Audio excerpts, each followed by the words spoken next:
台湾有一群聪明的混蛋，他们知不知道两岸很恐怖？他们知道。他们知不知道两岸会带来流量？他们知道。所以他们踩在流量，创造流量，不管后果，这叫国难红利啊！看起来只是笑梗啊，可是问题是这句话背后讲白了，那不就是人血馒头？哎呀，历史哥你就没有幽默感呐、当战争打起来的时候，你再跟我看看你有没有幽默感。好害怕两岸和平。台湾的年轻人哦，就像伯恩这样，叫做气尾棒啊，我们在希望，因为我们的政府呢，不断的教育年轻人说，哎呀，不要怕啦，要打早打了啦，对岸只是纸老虎啦，民进党为恶是可恶啊，但是助纣为虐者啊，同样可恶啊！啊，曾伯恩今天不就扮演这种角色吗？他知道抗中是么好生意啊，他只是呢，不要北吧，把它讲出来啦，所以听到很生气啊，令人厌恶啊！台湾就是被这些只有利益的人消耗殆尽啊！但这些青鸟更傻，人傻钱少，更好骗。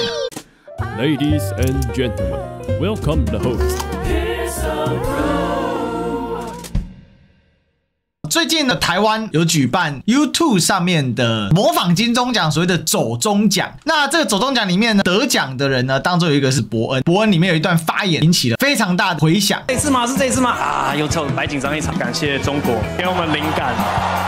来创作，好害怕两岸和平。然后他是带着一个好爽的感觉在讲这件事。为什么感谢中国呢？因为最近两岸议题非常的夯，关心我们的领空啊。什么意思？因为大家也知道共击扰台嘛，拿走一些艺人啊。谁呢？啊，吴康仁呐、张悬呐，就是安普啊，哈，阿给啦，蹦恰恰。对，一直源源不绝的给我们灵感来创作。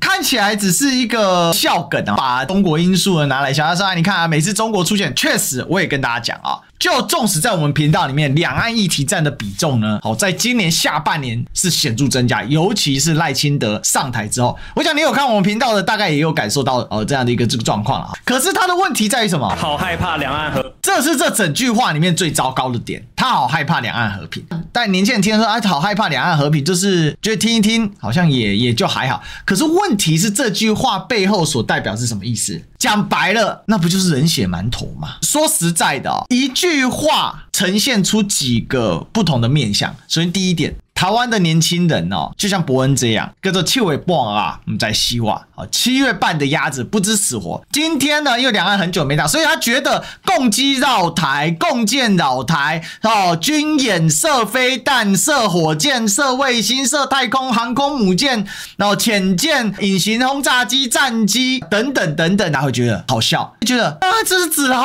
虎啊！这可见民进党的洗脑有多成功啊！真的很多的台下年轻人，他真的以为说，哎呀，这个没有什么问题啊，这个 OK 啦，就是制造话题，那包含艺人哦，跑到对岸去那个出征他也把它当一个怎样好玩，他是在消费这件事情那他的消费的基底是什么？为什么有共鸣？因为确实台湾有一群人他们不觉得这件事情很严重，这件事情应该是要严肃以对，还是笑话以对？我跟大家讲这背后所反映的思潮是非常危险的，因为这代表历史上有名的水灭城之战再次呈现在我们的面前了。隋朝当时一统了北方，首先呢，北周先灭了北齐，隋朝篡了北周，随后呢，整个中国包含四川地区呢，4分天下有其三，占了3/4，然后他每一天就到长江上去做巡演。那在这里呢，他们一开始很紧张，但因为长江毕竟是天险，所以呢，隋军要过来并不容易，再加上北方的军队不擅长水战，所以陈军觉得我们只要守住长江天险就可以了。那久而久之呢，陈军就觉得反正北人已经多久没有打到南边了，结果隋军就看准了陈朝越来越懈怠，发起总攻的时候，几个月的时间就把陈朝彻底灭亡了。所以我们可以看到，今天我们整个民进党这个治下的台湾，他对于战争的一个理解，他真把人家当纸老虎，他真的不把战争当一回事。所以他呢，跟陈朝更大不一样是什么？陈朝好歹面对隋朝的时候还会紧张一下，我们不是啊，对方依然继续在军演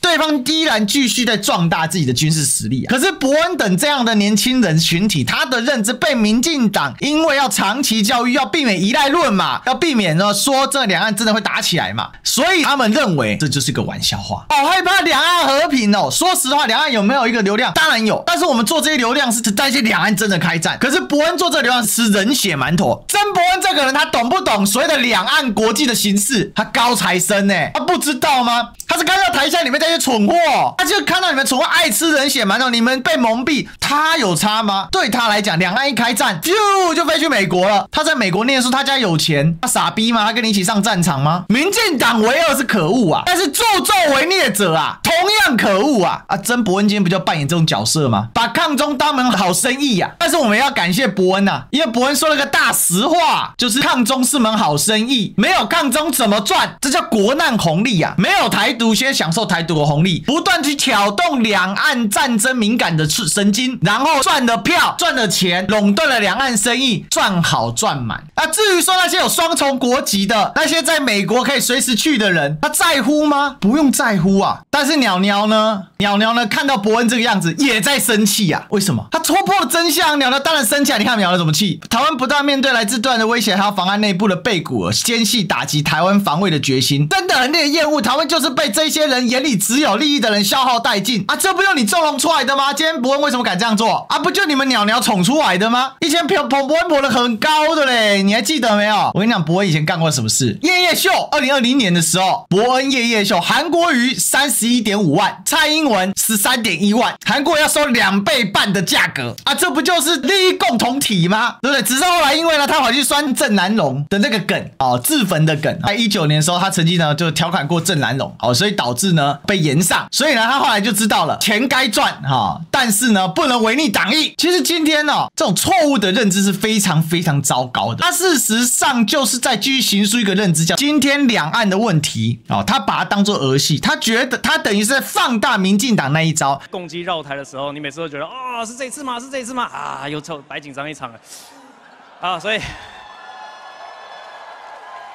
你看，这叫鲜明的对比啊！其实台资源他是知道的嘛，两岸什么样的鬼样子，台资源那么聪明人不知道吗？哎呀，历史哥你就没有幽默感啊！我们是没有幽默感但是当战争打起来的时候，你再跟我看看你有没有幽默感。欢迎说民进党惹出来战争，为什么我们要去陪战？我以前都觉得说战争嘛，每个人都该拿起枪杆子捍卫自己的家园。可是当民进党培养出一群蠢货的时候，我现在真的在深刻的考虑这件事如果我们跑得掉呢？大家跟这群蠢货一起去死吗？那些在赚爽的人，伯恩他当然知道，他开心啊，他知道抗中是么好生意啊，他只是呢比较北吧，把它讲出来啦。所以塔利班怎样，青鸟仔怎样，青鸟很生气啊，令人厌恶啊。但这些青鸟更傻，人傻钱少更好骗啊。今天台湾有一群聪明的混蛋，他们知不知道两岸很恐怖？很恐怖。他们知道两岸会带来利益，他们知道。他们知不知道两岸会带来流量？他们知道。所以他们踩在流量，创造流量，不管后果。